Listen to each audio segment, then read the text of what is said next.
खबर उत्तराखंड देख रहे हैं आप सब और मैं हूं आपके साथ रूपाली शर्मा। तो चलिए बुलेटिन की शुरुआत करते हैं। हरिद्वार में शारदीय नवरात्रि की शुरुआत भक्तिमय माहौल के साथ हुई है।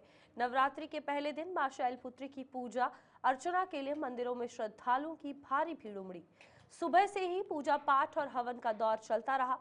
प्राचीन माया देवी मंदिर में विशेष पूजा और हवन का आयोजन किया गया, जहां भक्तों ने बड़ी आस्था के साथ माता रानी के दर्शन किए। इस दौरान मंदिर परिसर में भक्तों का उत्साह चरम पर दिखाई दिया। नवरात्रि के पहले दिन पूरा क्षेत्र धार्मिक रंग में रंगा नजर आया और वातावरण पूरी तरह भक्ति और आस्था से सराबोर हो गया।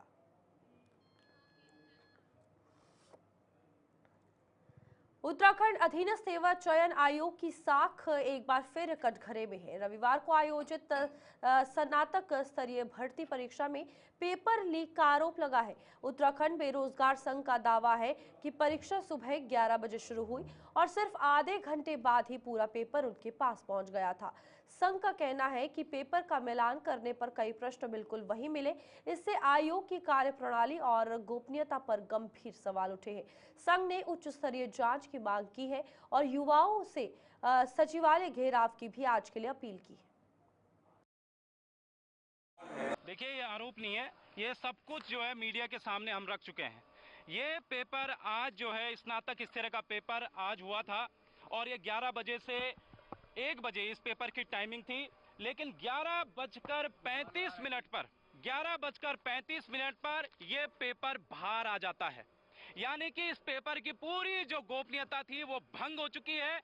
और यहां तक कि साहब जो हमने इसका मिलान किया है तो इसमें कई क्वेश्चन मिल रहे हैं। कई क्वेश्चन क्या है, लगभग पूरा पेपर ही जो है मिल रहा है। लेकिन सबसे बड़ा सवाल ये है कि जब प्रदेश के युवाओं ने पूरी मांग की थी इनसे कि आप 21 तारीख का जो एग्जाम है उसको कैंसिल किया जाए, क्योंकि पूरे प्रदेश में आपदा थी।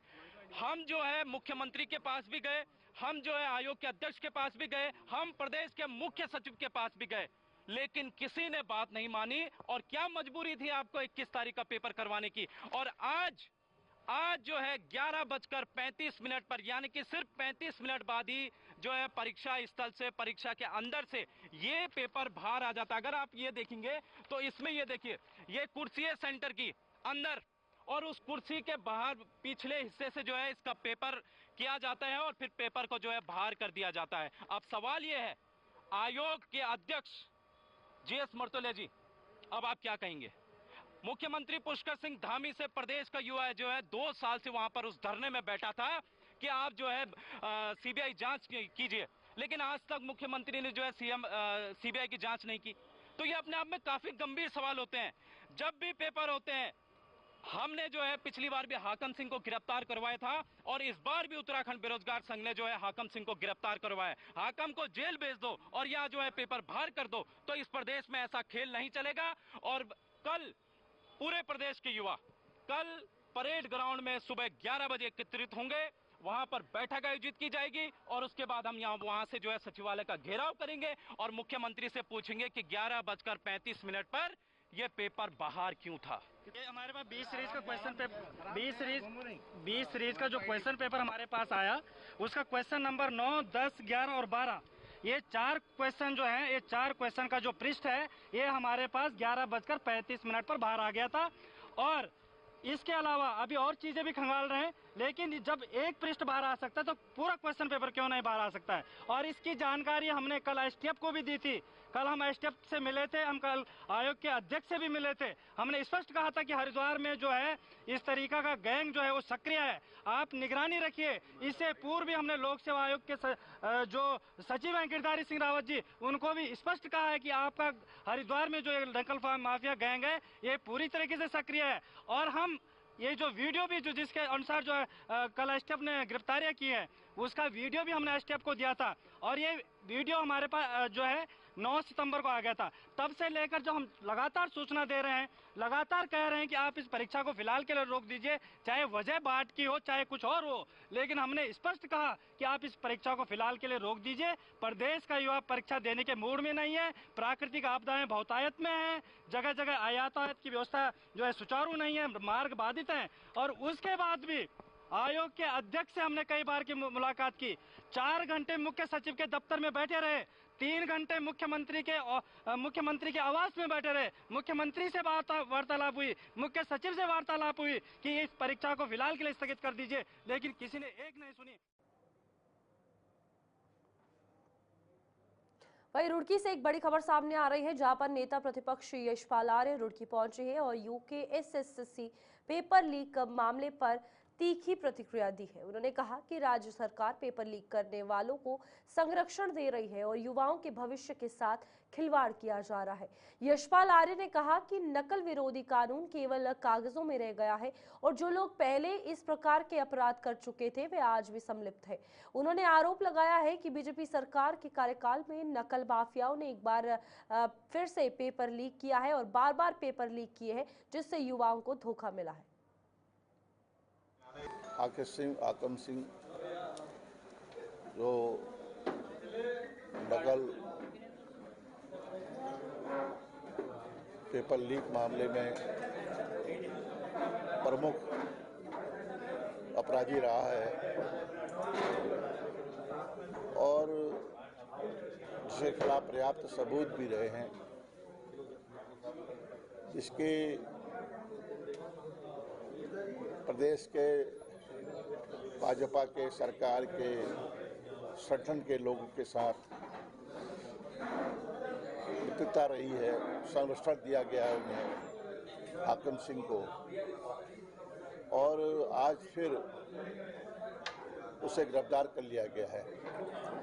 तो निश्चित रूप से भाजपा सरकार की हाकम सिंह जैसे कई लोगों को संरक्षण आज भी सरकार दे रही है और जो सख्त नकल कानून की बात कर रहे थे वो जाहिर हो चुका है कि सरकार कितने आज भी उनके करीबी लोग जो पूर्व भी संलिप्तता जिनकी सिद्ध हो चुकी है, आज भी उस नकल और पेपर लीक कराने में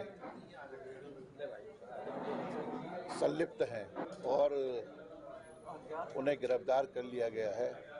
लेकिन अपराधियों के हौसले बुलंद है और मैं कह सकता हूं कि सरकार का आज भी पूरा संरक्षण इन लोगों के पूरा संरक्षण है और सरकार का वरदहस्त है। और बात करते हैं और कल ही ऐसा बड़ा कांड देखिए, जब से भारतीय जनता पार्टी की सरकार प्रदेश में काबिज हुई है, नकल माफियाओं ने सरकार के संरक्षण में पेपर लीक किए हैं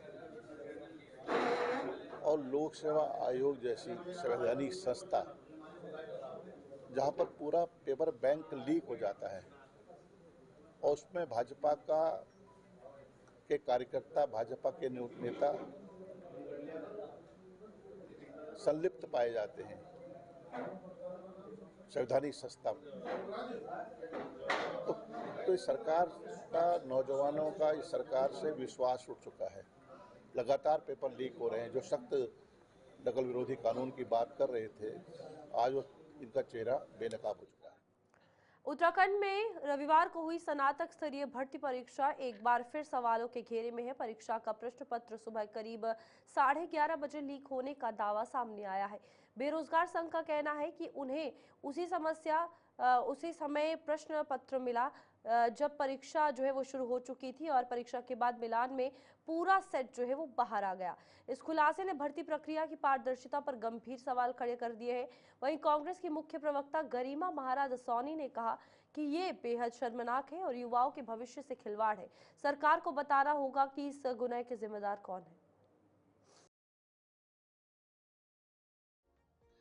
आज उत्तराखंड में पुनः एक शर्मनाक कांड को अंजाम दिया गया और अंजाम दिया है पुराने माफिया ने, गिरोह ने, जो हाकम सिंह के नाम से चलता है इस प्रदेश के अंदर। हाकम 13 महीने की जेल अपने सहयोगियों के साथ भर्ती घोटाले करने के लिए और तमाम प्रश्न पत्र लीक करने के लिए जेल की हवा खा के आ चुके हैं। अब देर शाम दून पुलिस और एसटीएफ ने मिलकर हाकम सिंह और उसके सहयोगी पंकज गौड़ को गिरफ्तार किया। इन पर आरोप है कि इन्होंने 6 अभ्यर्थियों से, जो कि आज के परीक्षा में बैठने जा रहे थे, UKSSC के द्वारा आयोजित ये स्नातक स्तरीय परीक्षा थी, जिसमें कि 6 अभ्यर्थियों से इन्होंने 12 से 15 लाख रुपए की उगाही करी, मांग करी। इस के तहत, इन आरोपों के तहत उनको कल देर शाम गिरफ्तार कर लिया गया। लेकिन और भी ज्यादा शर्मनाक यह है कि आज तय समय पर जब ये परीक्षा शुरू हुई सुबह 11 बजे, तो 11:35 पर प्रश्न पत्र लीक हो गया। 20 सेट बताए जा रहे हैं जो इस परीक्षा में उतारे गए थे। उसमें से एक सेट की बात अभी हो रही है कि एक सेट का मिलान जब किया गया लीक प्रश्न पत्र से, तो 10 के करीब सवाल मेल खाते हैं। सवाल बड़ा ये उठता है कि भारी जन दबाव था सरकार के ऊपर। लगातार सोशल मीडिया में लोग मुखरता से इस बात को कह रहे थे कि परीक्षा की तिथि टाली जाए, आगे बढ़ाई जाए, क्योंकि आपदा के चलते पर्वतीय अंचलों में सड़कें बाधित हैं, मार्ग अवरुद्ध हो रखे हैं। मैदानी क्षेत्रों के अभ्यर्थी तो परीक्षा सेंटर तक आ सकते हैं, लेकिन पहाड़ी क्षेत्र के बच्चे कैसे आएंगे? फिर भी 1.25 लाख अभ्यर्थी बताए जा रहे हैं जिन्होंने इस परीक्षा को दिया है, लेकिन उनके साथ एक बार फिर मजाक हो गया। पहले भी हाकम सिंह ने लाखों युवाओं के भविष्य को अंधकारमय कर दिया। एक बार फिर ये स्नातक स्तरीय परीक्षा में जिस तरह का मजाक हुआ है, उसने फिर उत्तराखंड के युवा को एक अंधेरे कुएं में धकेलने का काम किया। धाकड़ धामी की सरकार में यहाँ इम्तिहान ही नहीं कराए जाते हैं तो इस तरह से प्रश्न पत्र लीक हो जाते हैं, और यदि प्रश्न पत्र लीक नहीं होते तो रिजल्ट नहीं आता, रिजल्ट आता है तो उसमें भाई भतीजा वाद निकल कर आता है। तो कहीं ना कहीं ये उत्तराखंड हमारे युवाओं ने लड़ झगड़ कर इसलिए लिया था कि उनका एक अधिकार यहाँ की नौकरियों में हो पाए, संसाधनों में हो पाए, लेकिन लगातार उनके साथ जिस तरह का मजाक किया जा रहा है वो बहुत ही शर्मनाक है, निंदनीय है और चिंताजनक है। एस राजू को अधीनस्थ सेवा चयन आयोग के अध्यक्ष पद से इस्तीफा तक देना पड़ा इन भर्ती घोटालों के चलते, लेकिन उसके बाद भी धामी सरकार नहीं चेती और लगातार इस तरह का गिरोह, जिसकी निकटता सत्तारूढ़ दल से बताई जा रही है। मैं यहाँ पर ये बताते चलूं कि हाकम सिंह पूर्व जिला पंचायत सदस्य है भाजपा का, और लगातार उसके भाजपा के बड़े नेताओं के साथ तार जोड़े जा सकते हैं। चलिए, वक्त हो चला एक छोटे से ब्रेक का, फौरन लौटते हैं। चलिए, ब्रेक के बाद लौट चुके हैं। खबर उत्तराखंड में आगे बढ़ते हैं, जहां पर उत्तराखंड अधीनस्थ सेवा चयन आयोग की ग्रुप सी परीक्षा में पेपर लीक का मामला लगातार तूल पकड़ रहा है। परीक्षा के 3 पन्ने बाहर आने के बाद पुलिस ने जांच तेज कर दी है। इसी कड़ी में एसओजी ने बेरोजगार संघ अध्यक्ष बॉबी पवार को हरिद्वार से पूछताछ के लिए बुलाया। सूत्रों के अनुसार पुलिस ये जानना चाहती है कि सोशल मीडिया पर वायरल हुए पेपर से जुड़े फोटो और ऑडियो बॉबी तक कैसे पहुंचे और उनकी सत्यता क्या है। फिलहाल एसओजी की टीम मामले की गहराई से जांच कर रही है और आगे कुछ और लोगों से पूछताछ की संभावना भी जताई। सांगठनिक मीटिंग चल रही थी और जैसे बैठक समाप्त हुई, वहाँ पे अचानक पहले से पुलिस भारी संख्या में वहाँ पे खड़ी थी और कम से कम 25-30 या इससे ज़्यादा पुलिस वाले थे और एसओजी थे, कुछ सिविल ड्रेस में थे, कुछ ड्रेस में थे, और वहाँ से यहाँ ले आए थाने में और इस मामले में लाए कि बॉबी पवार ने जो आज पेपर लीक हुआ उसका उजागर किया। पर इनकी इतनी औकात तो है नहीं, इतनी हैसियत तो है नहीं कि जिन्होंने लीक किया। UKSSC की स्नातक स्तरीय परीक्षा का प्रश्न पत्र सोशल मीडिया पर लीक होने का मामला प्रकाश में आया है। वरिष्ठ पुलिस अधीक्षक देहरादून ने तुरंत SIT गठित कर जांच शुरू कर दी है। प्रारंभिक जांच में सामने आया है कि प्रश्न पत्र की फोटो सुमन नामक महिला के माध्यम से वायरल हुई, जबकि इसे बॉबी पवार ने सोशल मीडिया पर फैलाया है। पुलिस ने उत्तराखंड प्रतियोगी परीक्षा अधिनियम 2023 के तहत मामला दर्ज कर अभियुक्तों की पहचान कर गिरफ्तारी के लिए टीमें रवाना कर दी है। जांच में किसी संगठित गिरोह की संलिप्तता नहीं मिली है। आज स्नातक परीक्षा को लेकर दोपहर में करीब 1:15 से 1 बजे से लेकर 1:30 बजे के बीच सोशल मीडिया में कुछ ऐसी पोस्ट वायरल हुई थी जिसमें ऐसा था कि उसमें कुछ पेपर जो है 11:30 बजे के करीब जो है कहीं लीक हुआ था, जिसके 2-3 पन्ने जो है स्क्रीनशॉट शेयर किए गए थे। क्योंकि जैसे ही ये सूचना प्राप्त हुई, पुलिस द्वारा भी इसमें एक स्पेशल टीम बना दी गई थी जांच के लिए, जिसमें STF हो, हमारी सिविल पुलिस हो, सभी लोग की एक टीम बनाकर इसकी जांच की गई। इस पूरे जांच के क्रम में UKSSC से भी एक प्रार्थना पत्र प्राप्त हुआ था, जिसको इंक्लूड किया गया कि इसमें जांच करके कार्रवाई की जाए। और प्राथमिक रूप से जांच करने के बाद पता चला कि यह एक सुमन नाम की जो लेडी असिस्टेंट प्रोफेसर है, इनके पास यह पहुंचा था और ये कहते हुए कि इसमें आप 15-20 क्वेश्चन हैं और जो कोई खालिद नाम के व्यक्ति जिनसे उनका परिचय था, उनकी बहन के द्वारा किया गया था कि इसमें हम इसके आंसर जानने हैं। और जब उनको थोड़ा सा शक हुआ तो उन्होंने पूछा भी कि ये क्वेश्चन पेपर कहाँ से आया, चूँकि इसमें कुछ OMR की शीट की भी फ़ोटो दिखाई दे रही है और उन्होंने इसके स्क्रीनशॉट सेव कर लिए।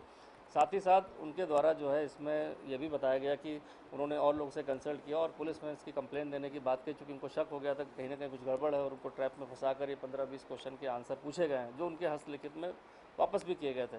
लेकिन कुछ संगठनों द्वारा, विभिन्न लोगों द्वारा उनको कहा गया कि उस मैटर को वो स्वयं देखेंगे और इसके द्वारा उनके द्वारा पुलिस को शिकायत नहीं की गई। चूँकि अब पूरी चेन में हमने कनेक्ट कर लिया है इस पेपर को, जो खालिद नाम का व्यक्ति जो खुद भी एक परीक्षार्थी जैसा भी पता चला है बैठा था, उसने अपनी बहन को ये फ़ोन अपना उपलब्ध कराया था, जिसके माध्यम से इनके जानने वाले तक ये पेपर पहुंचा था। पेपर के कुछ क्वेश्चन पहुंचे थे और जिसमें उनके आंसर की बात कही गई, जो आंसर दिए गए। तो कहीं ना कहीं झांसे में लेकर उस आंसर को सॉल्व किया गया। अभी तक पूरी इंक्वायरी और इन्वेस्टिगेशन में कहीं भी कोई संगठित रूप से कोई गैंग हो या ऐसा कोई षड्यंत्र हो, क्योंकि जिस हिसाब से पेपर को सॉल्व करने के लिए एक महिला को घुमा फिरा कर इनडायरेक्टली क्वेश्चन का आंसर पूछे गए, तो ये प्रतीत होता है कि कहीं ना कहीं ये एक इंडिविजुअल मैटर था। अब इन्वेस्टिगेशन में बस एक चीज़ जाननी रह गई कि सेंटर से कैसे वो 2-3 स्क्रीनशॉट जो है खींचकर भेजे गए, क्योंकि ये लगता है कहीं ना कहीं सेंटर पर जो इन्विजिलेटर या अन्य जो कर्मचारी काम करते हैं वहाँ पर, वो कहीं ना कहीं कॉम्प्रोमाइज़ हुए और इस माध्यम से जो है परीक्षार्थी द्वारा ये 3-4 पेज के कुछ क्वेश्चन जो भेजे गए। और अभी हमारी टीम लगी हुई है, जिसमें जिस लड़की द्वारा ये क्वेश्चन को शेयर किया गया था सॉल्व करने के लिए, वो भी हमारी हिरासत में पूछताछ में है और हमारी टीम एकदम क्लोज पहुंच चुकी है। मुझे लगता है आने वाले समय में इस पूरे प्रकरण से पर्दाफाश भी होगा। मैं युवाओं से भी अपील करना चाहूँगा इसमें कि चूँकि इस तरह के एक इंसिडेंट आया है और कहीं से भी पेपर का कॉम्प्रोमाइज़ होना, उसको लार्ज स्केल पर लीक होने की बात कहीं नहीं आई है। ये एक इंडिविजुअल मैटर था जो 2-3 लोगों के बीच में कहीं ना कहीं सेंटर से ओरिजिनेट हुआ, चूँकि और इस तरह के स्क्रीनशॉट कहीं भी पूरे प्रदेश में किसी भी सेंटर या कहीं भी सोशल मीडिया पर इस तरह से वायरल या सर्कुलेट नहीं हुए। तो इसका लगता है कि कहीं ना कहीं एक इंडिविजुअल कोई कनेक्शन था जहाँ से ये 10-12-15 क्वेश्चन लीक हुए, जिसके लिए मुकदमा हमने रायपुर में सुसंगत धाराओं में परीक्षा अधिनियम में दर्ज कर लिया है। हमारी हिरासत में अभी 2-3 लोग हैं जिनसे हम पूछताछ कर रहे हैं और इस कड़ी तक मुझे लगता है आने वाले समय में इसका खुलासा हो जाएगा। तो युवाओं से अपील है संयम रखें, परीक्षा की शुचिता और कोई लीक होने की बात इसमें गलत है। हाँ, इंडिविजुअल लैप्स कहीं पर हुआ है, उसकी जांच पूरी हो रही है और जो भी इसके पीछे शामिल होगा डेफिनेटली। वही विधानसभा अध्यक्ष एवं कोटद्वार विधायक रितु खंडूरी भूषण ने प्रधानमंत्री नरेंद्र मोदी जी के 75वें जन्म दिवस पर सेवा पखवाड़ा कार्यक्रम के तहत नशा मुक्त भारत नमो युवा दौड़ में मुख्य अतिथि के रूप में प्रतिभाग किया। BL चौकी ग्राउंड से मालवीय उद्यान तक हाफ मैराथन का आयोजन हुआ, जिसमें विद्यालय बालक बालिका और ओपन पुरुष वर्ग की दौड़ को विधायक ने हरी झंडी दिखाकर रवाना किया। समापन पर पनियाली स्थित वन विभाग हॉल में विजेताओं को सम्मानित किया गया। रितु खंडूरी ने युवाओं को नशा मुक्त समाज बनाने और खेलों से जुड़ने का भी संदेश दिया। सेवा पखवाड़े के तहत हमारे युवा मोर्चा ने आज नमो युवा दौड़ का आयोजन किया। कोटद्वार के बच्चियों ने इसमें भाग लिया और मुझे देखकर ये बड़ी प्रसन्नता हुई कि हमारे बच्चों ने जोर शोर से इसमें भाग ही नहीं लिया, पूरी शिद्दत से पार्टिसिपेट किया और इसमें हमारे बच्चियां भी जीत के बाहर आए, बच्चे जीत के निकले। तो बहुत अच्छा आज कार्यक्रम रहा, जहां हमने अपने बच्चों को एक तरफ अपनी सेहत की चिंता करने के लिए बताया, साथ ही साथ ऐसे चीजों से जो ड्रग्स हैं, टोबैको है, अल्कोहल है, मोबाइल है, इनसे किस तरह से बच के रहना चाहिए, इस पर भी कार्यक्रम हुआ। सभी बच्चों को ढेर सारी। वही हल्द्वानी के Indira Gandhi international sports stadium में आयोजित एशियाई कैडेट कप फेंसिंग चैंपियनशिप का समापन हुआ। प्रतियोगिता में 17 देशों के 200 से अधिक खिलाड़ियों ने हिस्सा लिया, जिसमें इंडिया की फेंसिंग टीम ने शानदार प्रदर्शन करते हुए पहला स्थान हासिल किया। समापन अवसर पर खेल मंत्री रेखा आर्या ने विजेता खिलाड़ियों को पदक प्रदान कर सम्मानित किया। उन्होंने कहा कि उत्तराखंड में अंतर्राष्ट्रीय स्तर की खेल प्रतियोगिताओं के आयोजन बढ़ रहे हैं, जिससे यहाँ के खिलाड़ी भी प्रेरित होंगे। उन्होंने प्रदेश को खेल भूमि बनाने और हर घर से खिलाड़ी तैयार करने का आह्वान किया।